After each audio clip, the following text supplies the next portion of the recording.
आदरणीय परमानंद महाराज जी, मंच पर आसीन संतजन, मेरे समक्ष आसीन संत महात्मागण, विश्व हिंदू परिषद के शीर्ष नेतृत्व के सभी प्रबुद्धजन और प्रिय भाइयों और बहनों, आप सभी को मेरा सादर नमन। हम बहुत ही शुभ अवसर पर यहाँ पर उपस्थित हुए हैं प्रयागराज की पावन भूमि पर महाकुंभ 2025। ये बहुत ही विशेष पल है सभी सनातनियों के लिए, क्योंकि 144 साल के बाद ये पल हमें देखने को मिला है। सो Mahakumbh 2025 is not only a religious festival, I would say, but it is a confluence of unity, devotion and dedication। ये मात्र एक धार्मिक आयोजन नहीं, बल्कि एक संगम है आस्था का, मोक्ष का और भक्ति का।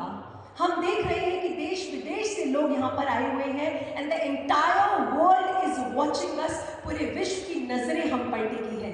तो एक बहुत सुंदर अवसर है कि सनातन संस्कृति के माध्यम से पूरे विश्व के पटल पर सनातन का ध्वज लहराना, ताकि भारत को अगर लोग जाने तो एक नई पहचान के साथ जाने।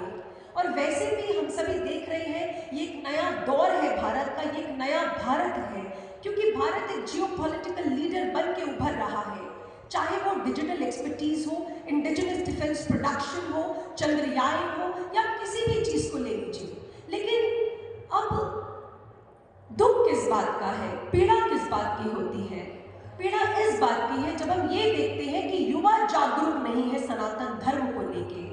सनातन का जो ध्वज है वो युवाओं के बीच हम कैसे लेकर के जाएं, सनातन का संदेश कैसे लेकर के जाएं घर घर में, ये एक चर्चा का विषय बहुत इंपॉर्टेंट है। क्योंकि आप देखिए, youth is the spine of the nation, youth is the power house. मुझे याद है स्वामी विवेकानंद जी के जीवन की वो एक बात। स्वामी विवेकानंद जी जब फॉरेन गए तो वहां पर उनके एक मित्र ने, जब वो वापस लौट रहे थे तो उनसे प्रश्न कहा। उन्होंने कहा कि स्वामी जी, अब क्योंकि आप देख लिए हैं कि हम कितने शक्तिशाली और प्रभावशाली हैं, now that you seen how luxurious and powerful we are, Swami ji अब आप भारत के बारे में क्या सोचती हैं? उनको लगा शायद स्वामी विवेकानंद जी घृणित दृष्टि से कुछ बोलेंगे अपने देश के लिए, लेकिन जानते हैं भाई और बहनों, स्वामी विवेकानंद जी ने पूरे गर्व के साथ क्या कहा? उन्होंने कहा कि यहाँ पर आने से पहले मैं भारत से प्रेम करता था, लेकिन यहाँ से जाने के बाद, आपकी चकाचौंध देखने के बाद, मैं अपने देश की मिट्टी की एक एक कण की पूजा करता हूँ, एक एक कण की पूजा करता हूँ। ऐसा प्रेम था उनका। और ऐसे ही आज स्वामी विवेकानंद की आवश्यकता है जो हमारे देश को अध्यात्म के मार्ग की ओर ले जाए, हमारे देश में युवाओं के अंदर एक अलग जगह दे। और ये वो समय है महाकुंभ के माध्यम से। यहाँ संतों का समागम है, बहुत सुंदर सुंदर शिविर लगे हैं, संत अपनी ओर से बहुत सुंदर सत्संग का संदेश दे रहे हैं। एक ऐसा अवसर है जो वर्षों के बाद हम सभी को प्राप्त होता है। और क्योंकि मुझे समय की सीमा में बंधने को कहा गया है तो मैं ज़्यादा समय नहीं लूँगी, लेकिन मैं कुछ एक बात ज़रूर कहना चाहूँगी। क्योंकि मैंने बहुत यंग एज में आध्यात्मिक यात्रा को प्रारंभ किया था। मुझे लगभग 20 वर्ष होने को आए हैं, इस अप्रैल में 20 वर्ष हो जाएंगे। और कॉन्वेंट में मेरी एजुकेशन हुई, मैंने MBA किया, लेकिन क्योंकि सनातन की जड़ें मजबूत थी इसीलिए मैं साध्वी बन गई। लेकिन मैं ये कहती हूँ कि अगर जड़ें कमजोर होती तो क्या पता आज नन बन गए होते। मैंने बचपन में ही अपने स्कूल में धार्मिक कन्वर्जन देखा था।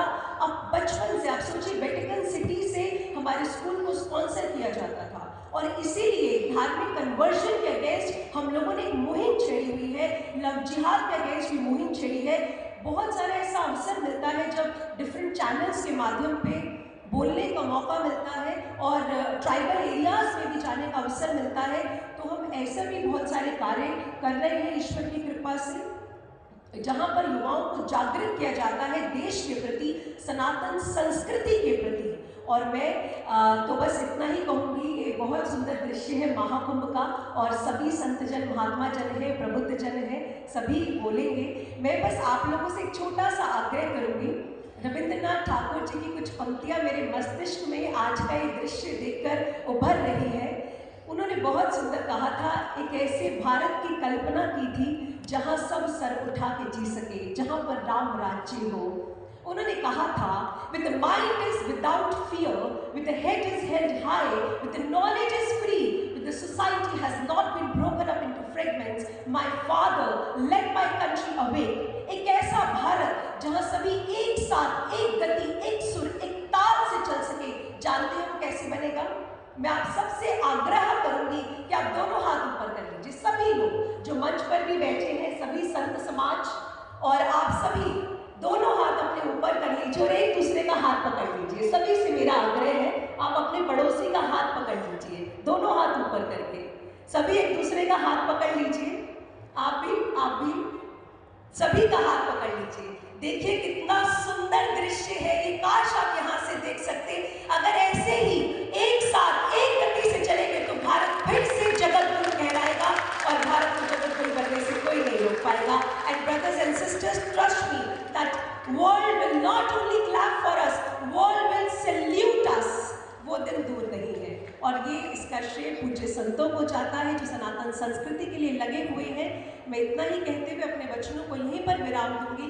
बहुत ही सुंदर अवसर है, आस्था मोक्ष ज्ञान का संगम है और यहाँ बोलने का अवसर मिला, उसके लिए मैं सभी का धन्यवाद करती हूँ।